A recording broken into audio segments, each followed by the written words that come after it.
The darkest hero of all time. ये मेरी बजर्ग anime पर एक स्टार्टेड वीडियो होने वाली है और आज की इसी वीडियो में हम गर्ट्स के बारे में जानेंगे, यानी कि उसका past.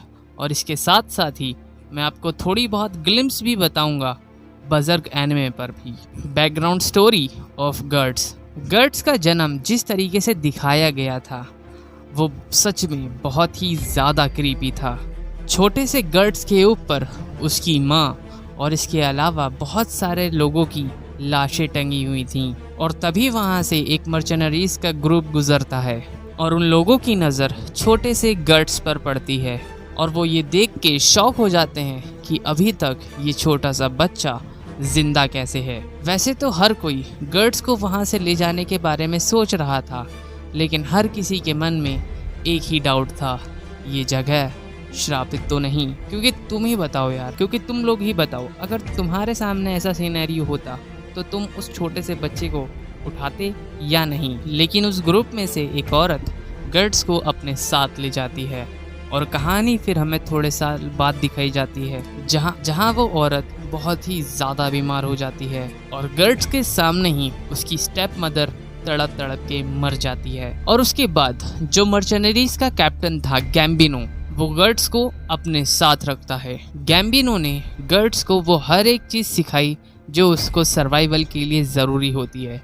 He is like a father figure for Guts. और जब गर्ट्स 9 साल का हुआ तब उसने पहली बार अपनी आंखों से ये देखा एक वॉर, एक बैटल क्या होती है। और उसी रात गैम्बिनो ने बस कुछ पैसों के लिए गर्ट्स को एक रात के लिए एक आदमी को बेच दिया। और तुम लोगों को पता है इसका क्या मतलब है। लेकिन एक लड़ाई के दौरान गर्ट्स ने उस आदमी को ही जान से मार दिया जिसने उसके साथ गलत काम किए थे। और उस बैटल में गैम्बिनो भी था जिसने गर्ट्स को बेच दिया था। उसका उस बैटल में एक पैर चला जाता है जिसकी वजह से गैम्बिनो हमेशा गर्ट्स से नफरत करने लगा था। और जब गर्ट्स 11 साल का हुआ तब गैम्बिनो ने एक दिन उस पर अटैक करने के बारे में सोचा, लेकिन तब तक गर्ट्स को सेल्फ डिफेंस पूरी तरीके से आ चुका था और वहीं पर उसने गैम्बिनो का भी काम तमाम कर दिया, जिसके कारण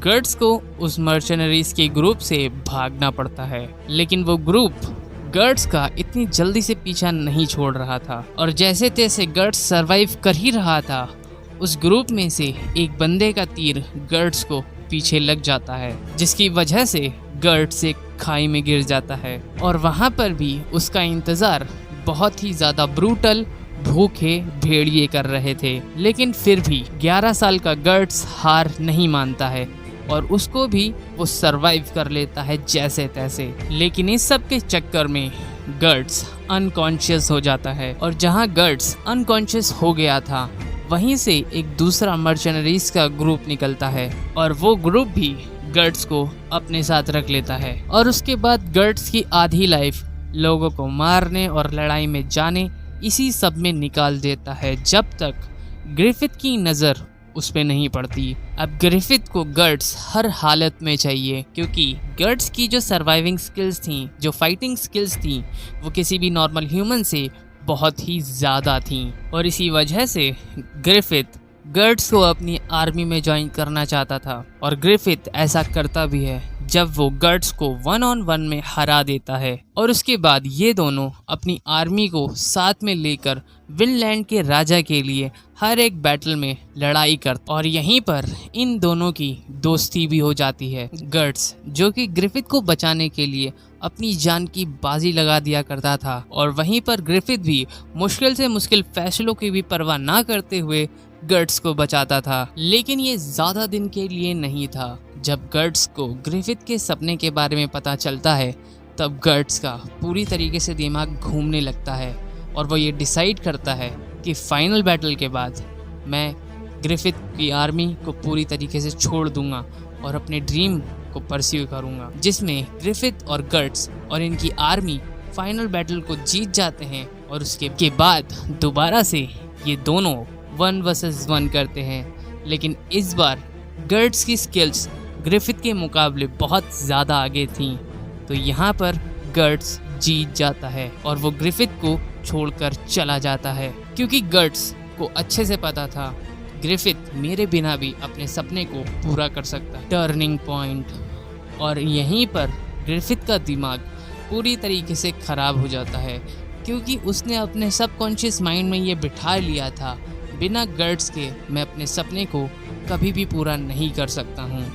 और जब गर्ट्स उसको छोड़ के चला जाता है तब वो करता है अपनी लाइफ की सबसे बड़ी गलती, जिसकी वजह से ग्रिफिथ को पूरे 1 साल तक बहुत ही खतरनाक टॉर्चर किया जाता है। लेकिन जब ये बात गर्ट्स को पता लगती है तब वो ग्रिफिथ को बचाने के लिए आता है। वो होता है बजर्ग एनिमे का स्टार्टिंग पीक। गर्ट्स ग्रिफिथ को बचाने में तो सक्सेसफुल हो जाता है, लेकिन ग्रिफिथ जो कि अपने दिमाग में ही अपनी ही अलग फाइट कर रहा था अपने इनर डीमन से, वो एक अलग ही मोड़ ले लेती है। थोड़ी देर के बाद ग्रिफिथ गर्ट्स से अलग हो जाता है और हम ये देखते हैं उसके पास जो स्टोन होता है वो भी एक्टिवेट हो जाता है, की वजह से ग्रिफिथ, गर्ट्स और गर्ट्स की पूरी आर्मी एक अलग ही डायमेंशन में चले जाते हैं। और तभी एंट्री होती है गॉड हेड्स की, और यहाँ पर और ग्रिफिथ जो कि अपने सपने को पूरा करने के लिए बैंड ऑफ हॉक को सैक्रिफाइस कर देता है,